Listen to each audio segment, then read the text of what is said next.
স্বাগতম জনাইছো মই দিলুৎপল ৰায়চৌধুৰী অসমৰ সন্ত্ৰাসবাদৰ ইতিহাসত প্ৰথমবাৰৰ বাবে অভূতপূৰ্ব ঘটনা সংঘটিত হৈছে নিষিদ্ধ ঘোষিত আলফাৰ দ্বাৰা অপহৃত এজন ব্যক্তিৰ ভিডিঅ' ফুটেজ মুকলি কৰিলে আলফা স্বাধীনে আৰু প্ৰথমবাৰৰ বাবে আলফাৰ জিম্মাত থকা কোনো পণবন্দীয়ে কেমেৰাৰ সন্মুখত স্বয়ং মুখ্যমন্ত্ৰী কাটৰ অনুৰোধ জনাই ক'লে তেওঁক যেন মুক্তিৰ ব্যৱস্থা কৰে আসাম টক্সৰ মাৰ্ঘেৰিটাৰ সাংবাদিক ফাইজুৰ ৰহমানে প্ৰথমে প্ৰেৰণ কৰে আলফাৰ এই video' footage For our lives are in great danger. My name is Robert Hall. I'm a Canadian citizen. I'm being held hostage by Abu Sabab for 1 billion pesos. These people are serious and very treacherous. Take them seriously. Help us get us out of here. Bismillah, alhamdulillah, wassalatu wassalamu ala rasulillah, wa ala alihi wa ashabihi wa mawala. Amma ba'd. Now you have seen this hostage. This is done by the Abu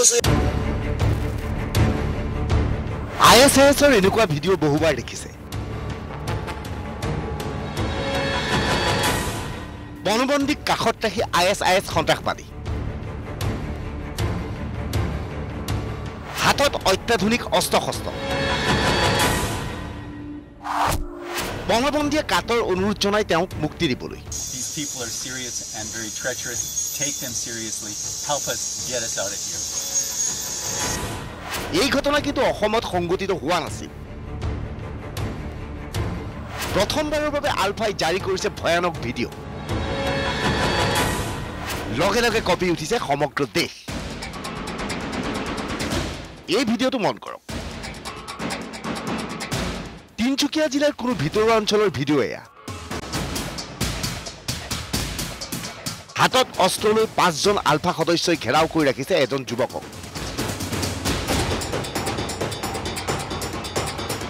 এইজন আলফাৰ দ্বাৰা অপহৃত যুৱক নাম কুলদীপ মৰাণ তিনচুকীয়া জিলা পৰিষদৰ উপসভাপতি ৰত্নেশ্বৰ মৰাণৰ পুত্ৰ এমাহৰ পূৰ্বে কুলদীপক অপহৰণ কৰি দিছিল আলফা সাধিৰে পৰৱৰ্তী সময়ত কুলদীপৰ মুক্তিৰ বিনিময়ত 1 কোটি টকা বিচাৰিছিল আলফাই এই ধন সমষ্টিটোৰ বিজেপি বিধায়ক বলিন চেতিয়াক আদায় দিবলৈ নিৰ্দেশ দিয়া হৈছিল আলফাই বলিন চেতিয়াৰ কাষলৈ প্ৰেৰণ কৰিছিল কুলদীপৰ পিতৃক ৰত্নেশ্বৰ মৰাণৰ মোবাইলৰ জৰিয়তে বলিন চেতিয়াৰ সৈতে কথা পাতিছিল আলফাই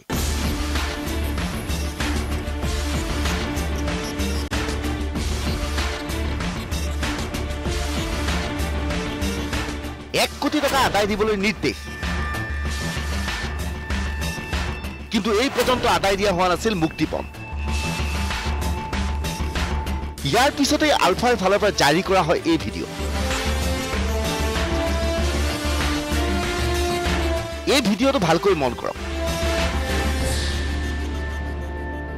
ভিডিঅ'টোত যথেষ্ট চিন্তিত অৱস্থাত দেখা গৈছে কুলদীপক আলফা স্বাধীনে মোক অপহৰণ কৰি আনিছে সিহঁতি কলা কাপোৰ বান্ধি য'তে ত'তে ঘূৰাই লৈ ফুৰিছে মোৰ মা পাপা বলিন দায়ক আৰু অসমৰ মুখ্যমন্ত্ৰী ডাঙৰীয়াক অনুৰোধ কৰি মোক ইয়াৰ পৰা মোকলাই নিয়ে যেন কাটৰ অনুৰোধ কৰিছোঁ মই ইহঁতৰ লগত ঘূৰি গৈ অৱস হৈ পৰিছোঁ মোৰ স্বাস্থ্য একেবাৰে অৱনতি হৈ গৈছে কুলদীপে সেউজীয়া ৰঙৰ এটা স্পৰ্টিং পিন্ধিছে কুলদীপৰ চৌদিশে থকা 5জন আলফা সদস্যক মন কৰক আটাইকেইজনৰ মুখ কাপোৰেৰে বান্ধি ৰাখিছে কিন্তু হাতত আছে অত্যাধুনিক অস্ত্ৰ-শস্ত্ৰ অপহৃত কুলদীপ মৰাণৰ ঠিক পিছফালে থকা আলফা সৈনিকজনক মন কৰক তেওঁৰ হাতত সম্পূৰ্ণ নতুন ধৰণৰ স্বয়ংক্ৰিয় অস্ত্ৰ বহুতে ইয়াকে বেলজিয়াম গান বুলি কয় আলফা সদস্য কেইজনৰ অভিব্যক্তি স্পষ্ট হোৱা নাই এই সমগ্ৰ ভিডিঅ'টো আছিল 1 মিনিট 3 ছেকেণ্ড মই ইহঁতৰ লগত থাকি কেতিয়াবা ক্ৰছ ফায়াৰিঙত মোৰ জীৱনটোৱে গুচি যাব 1 মিনিট 3 ছেকেণ্ডত এবাৰৰ বাবে হাত লৰচৰ কৰা নাই আলফা সদস্য কেইজনে ইয়াৰ পৰা ইহঁতৰ পৰা সোনকালে মুকলি কৰি নিয়ে যেন মই কাটৰ অনুৰোধ কৰিছোঁ এইবাৰ টেলিভিছনৰ স্ক্ৰীণত চাওক এই 2 ভিডিঅ' আৰু অসমৰ মুখ্যমন্ত্ৰী ডাঙৰীয়াক অনুৰোধ কৰি মোক ইয়াৰ পৰা মোকলাই নিয়ে যেন বাওঁফালে ISISৰ পণবন্দীৰ সৈতে video' These people are serious and very treacherous. Take them seriously. আৰু সোঁহাতে আলফাৰ এই ভিডিঅ' মই ইহঁতৰ লগত ঘূৰি গৈ অৱস হৈ পৰিছোঁ। মোৰ স্বাস্থ্য একেবাৰে অৱনতি হৈ গৈছে। মোৰ জীৱনটোৱে গুচি যাব। টেলিভিছনৰ স্ক্ৰীণত আপোনালোকে বাওঁফালে দেখিছে ISISৰ ভিডিঅ'। সোঁহাতে আলফাৰ ভিডিঅ'। ইয়াৰ পৰা ইহঁতৰ পৰা সোনকালে মুকলি কৰি নিয়ে যায়। এইবাৰ আমি শুনাব বিচাৰিছো আলফাৰ কেমেৰাৰ সন্মুখত কি কৈছিল অপহৃত কুলদীপ মৰাণে। আলফা স্বাধীনে মোক অপহৰণ কৰি আনিছে আৰু ইহঁতি কলা কাপোৰ বান্ধি য'তে ত'তে কলা কাপোৰ বান্ধি মোক য'তে ত'তে ঘূৰাই লৈ ফুৰিছে। মোৰ মা পাপা বলিন দায়ক আৰু অসমৰ মুখ্যমন্ত্ৰী ডাঙৰীয়াক অনুৰোধ কৰোঁ মোক ইয়াৰ পৰা মোকলাই নিয়ে যেন পাতৰ অনুৰোধ কৰিছোঁ। আৰু মই ইহঁতৰ লগত ঘূৰি গৈ অৱস হৈ পৰিছোঁ। মোৰ স্বাস্থ্য একেবাৰে অৱনতি হৈ গৈছে। মোৰ মা পাপালৈ আৰু মোৰ মানুহজনলৈ বহুত মনত পৰিছে আৰু মই ইহঁতৰ লগত থাকি কেতিয়াবা ক্ৰছ ফায়াৰিঙত মোৰ জীৱনটোৱে গুচি যাব। সেইকাৰণে মই মা পাপাক মই ইয়াৰ পৰা ইহঁতৰ পৰা সোনকালে মুকলি কৰি নিয়ে যেন মই পাতৰ অনুৰোধ কৰিছোঁ। সৰ্বানন্দ সোণোৱাল নেতৃত্বাধীন চৰকাৰখনৰ বাবে এয়া এক বৃহৎ প্ৰত্যাহ্বান। তৰুণ গগৈ নেতৃত্বাধীন চৰকাৰখনৰ 15 বছৰীয়া কাৰ্যকালত এনে ঘটনা কেতিয়াও সংঘটিত হোৱা নাছিল। পৰিৱৰ্তনকামী চৰকাৰখনৰ বাবে ই এক প্ৰত্যাহ্বান। ব্যুৰো ৰিপৰ্ট, আসাম টক্স। এটকা দুটকা নহয় 1 কোটি টকা বিচাৰিছে কুলদীপৰ মুক্তিপণ হিচাপে আলফাই। আৰু স্বাভাৱিকতে এই 1 কোটি টকা কুলদীপৰ পিতৃৰ ফালৰ পৰা দিয়াটো সম্ভৱ হয় নে নহয় সেয়া প্ৰশ্নৰ বিষয়। অৱশ্যে আলফাৰ ফালৰ পৰা কুলদীপৰ পিতৃ ৰত্নেশ্বৰ মৰাণক আদায় দিবলৈ কোৱা হোৱা নাই এই টকা, আৰু কোৱা হৈছে শদিয়া সমষ্টিৰ বিধায়ক বলিন চেতিয়াক।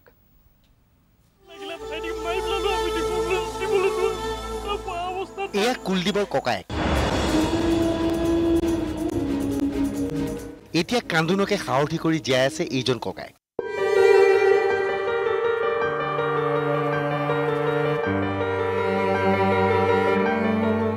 ককায়েকৰ চকুৰ সন্মুখতে 4জনীয়া আলফাৰ দল এটাই অপহৰণ কৰি নিছিল কুলদীপ মৰাণক।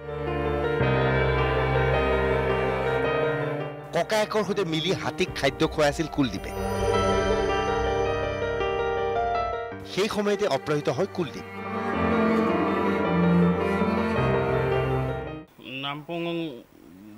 নামপুং থানাৰ অন্তৰ্গত লুংবি বস্তিত লুংবি বস্তিৰ পৰা প্ৰায় 6 কিলোমিটাৰ দূৰত আমাক হাতী আছিলে। তাত ভাইটিয়ে প্ৰথমতে কি হাতী ঘাঁহ খুৱাই আছিলে, হাতীক দানা খুৱাই আছিলে। দানা খুৱাই থকা অৱস্থাতে আহি পিনে সিহঁতি কি তোমাক বোলে চাহাবে মাতিছে, এতিয়া চাহাবক লগ কৰি আহিব লাগে, সি ওপৰতে আছে, তো চাহাবক লগ কৰি আহিবি বল বুলি কৈ পিনে লৈ যোৱা হয়। তাৰপিছতে কি চাহাব মই তেতিয়া ভাইটিয়ে কৈছিলে কি চাহাবৰ লগতনো কি কথা আছে মোৰ, তেতিয়া কৈছে কি নাই বোলে পটক কাৰণে যাব লাগে আহিব লাগে বোলে চাহাব। তাৰপিছত সেইদিনা বাহিৰলৈ গুচি আহিলোঁ। তো সেইটো সময়ত ভাইটিক নি থকা অৱস্থাততো মই নাই আছিলোঁ, আৰু এইদিনা মই তলত কেম্পত আছিলোঁ। তো ভাইটিক আধা ৰাস্তাৰ পৰাই লৈ গৈছিলে সিহঁত। কুলদীপৰ কাকপথাৰস্থিত এই ঘৰখনলৈ মন কৰক।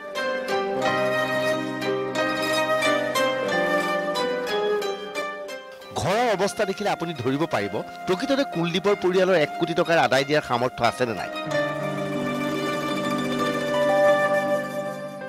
ভাইটিক মাৰি পেলালো, আমি 1 কোটি টকা ক'ৰপৰা দিম? ইমান পইচা দিয়াটো আমাৰ কোনো কালে সম্ভৱ নহয়। লাগিলে ভাইটিক মাৰি পেলালো, আমি দিবলৈ পোৱা অৱস্থাত নাই। যদি বলিলে যদি যদি নিদিয়ে বাছ অসম চৰকাৰে যদি কিবা এটা নকৰে তেতিয়াহ'লেতো আমাৰ কৰিব লগা একো ৰাস্তাই নাই। প্ৰশ্ন হয়, কুলদীপ মৰাণক আলফাই অপহৰণৰ লক্ষ্য হিচাপে বাছি ল'লে কিয়? কুলদীপৰ পিতৃ ৰত্নেশ্বৰ মৰাণ পূৰ্বে কংগ্ৰেছৰ নেতা আছিল। সামাজিক কাম কাজত জড়িত আছিল এইজন ব্যক্তি। বলিন চেতিয়াৰ ঘনিষ্ঠৰূপে পৰিচিত তথা সৎ ব্যক্তি ৰত্নেশ্বৰ মৰাণৰ বাবে বিগত নিৰ্বাচনত বলিন চেতিয়া জিকিছিল বুলি বহুতে ক'ব বিচাৰে। সেয়েহে আলফাই ধাৰণা কৰিছিল ৰত্নেশ্বৰ মৰাণৰ পুত্ৰক উদ্ধাৰৰ বাবে বলিন চেতিয়াই সহায় কৰিব। এতিয়া বলিন চতিয়া অথবা সৰ্বানন্দ সোণোৱাল হ'ল কুলদীপ মৰাণৰ পৰিয়ালৰ একমাত্ৰ ভৰসা। সৰ্বানন্দ সোণোৱাল আৰু বলিন চেতিয়া বা অসম চৰকাৰক মই অনুৰোধ জনাইছোঁ যে আনৰ ঠাইত যেনেকৈ কাৰ্যব্যৱস্থা লয়, যেনেধৰণে কৰিলে মোৰ ল'ৰাটো মুক্তি পায়, সেইধৰণে কাৰ্যব্যৱস্থা ল'বৰ কাৰণে মই তেওঁলোকক অনুৰোধ জনাইছোঁ। বলিন চেতিয়া এতিয়া গুৱাহাটী। প্ৰশ্ন হয়, বলিন চেতিয়াই 1 কোটি টকা আদায় দিবনে? যোগাযোগ হোৱা নাই মোৰ লগত, আৰু ৰত্নেশ্বৰ মৰাণ ডাঙৰীয়াৰ লগত 2বাৰ ফোন কৰিছিলে বুলি কৈছিলে, আৰু তেতিয়াও মই অনুৰোধ কৰিছোঁ তেওঁলোকক যে আমাৰ পক্ষে 1 কোটি টকা দিয়াটো সম্ভৱ নহয় কোনোমতে, আৰু ইমান ডাঙৰ এমাউণ্ট আমি দিয়াটো কোনো পধ্যেই সম্ভৱ নহয়, আৰু ৰত্নেশ্বৰ মৰাণৰ পক্ষেও সম্ভৱ নহয়। সেই গতিকে আমি অনুৰোধ জনাইছিলোঁ তেওঁক, জয় অসমক, যে আপোনালোকৰ অনতিপলমে ল'ৰাটো মুকলি কৰি দিয়ক, আৰু ৰত্নেশ্বৰ মৰাণ ডাঙৰীয়াও তেনেকুৱা অনুৰোধ কৰিছিল মুকলি কৰি দিবৰ বাবে, কিন্তু আজি পৰ্যন্ত মুকলি কৰি নিদিলে। তাৎপৰ্যপূৰ্ণ ঘটনা। সমগ্ৰ ঘটনা সংক্ৰান্তত তিনিচুকীয়া আৰক্ষীয়ে বিশেষ ভূমিকা প্ৰদৰ্শন কৰিব পৰা নাই। সকলোৱে বিচাৰিছে সোনকালে কুলদীপৰ মুক্তি হওক। বিকাশ মৰাণ, আছাম টক্স, কাকপথাৰ।